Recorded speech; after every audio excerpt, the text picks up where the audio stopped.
I'm back. Yun na nga guys. So kagigising ko lang at nag-chat na nga itong aking kapatid na si Kuya Cram Regio.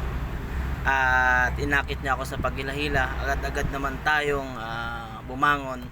Siyempre magdidilin siya tayo ng pang-ulam dahil ngayong araw ay holiday dito sa amin sa Gumaca, Quezon. So dahil ngayon ay Tanyada Day, so wala tayong pasok sa ating work, kaya lambat naman kami ngayon ni Kuya dahil napakamahal ng ulam. So magtitipid tayo ngayong araw dahil wala tayong kita, kailangan natin ng sideline. So sa ngayon guys, talagang dapat marami tayong source of income or pagkukunan ng sa araw-araw. So at least yung ating kinikita sa ating trabaho ay may ipon.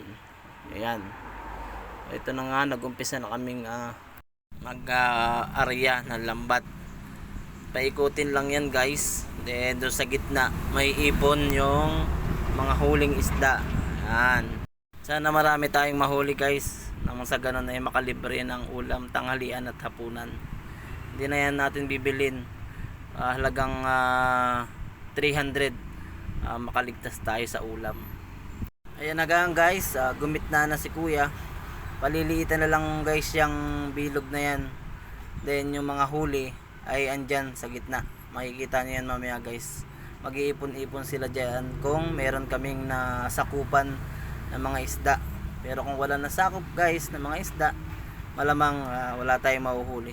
Pero sana meron tayong nasakupan para at least ay meron tayong mahuli.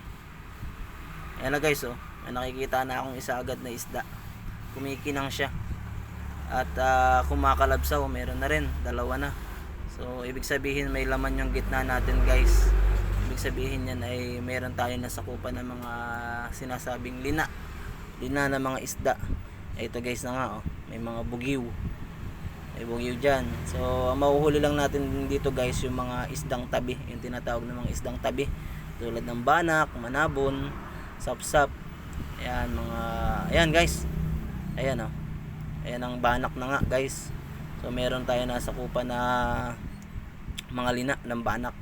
So kaya marami guys, sigurado tong tayo. Ayan guys, lumalangoy, makitang kita nyo naman. Ayan guys, meron nga, marami nga guys. So napakaswerte natin. Ayan, meron na tayong pang ulam. So ito, nakabilog na to. Gugulatin natin yung mga isda para pumunta sila sa lambat. Ayun guys, nagkukulabsawan na sila. Ayan na. Dami guys, kita nyo ba yan? Ayan, sarap, sarap sa eyes. Yes. Ito yan nga si Kuya, paikot. So paliit ng paliit. Dito nga lang pala kami guys sa tabi, sa mga hanggang tuhod lang to. So sobrang mababaw lang siya. Shoutout nga pala sa nagpahiram sa amin ng lambat, kay Ronald Peregrine. Yan, dahil wala tayong lambat, nang hiram na lang tayo. Kaya ang ating mahuhuli guys ay mahahati yan sa tatlo. Hatid kami ni Kuya at isang parte para sa may-ari ng lambat. Ayan na guys, maniningan na tayo ng ating mga huling isda. Kasi marami na dito nagkukulabsawan. Ayan guys, ayan mga banak. So, madami tayong huli. Ayan guys, ayan, yan. Dadamputin na natin. Ay, nakawala pa. Pisngat yan. Nakawala ang isda. Ayun. Lumipat lang pala sa kabila.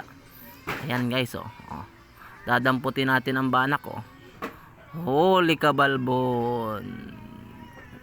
At natapos na nga kami guys maninga ng aming mga isda. Naandito na siya sa aming sima. Ayan, nakalagay na dito yung aming mga huli. Ayan na guys, madami na to, baka mga 2 kilos na to guys, mahigit. So kung bibili natin yan ay magkano din yan. So nakatipid na naman tayo ngayong araw sa ating pang-ulam.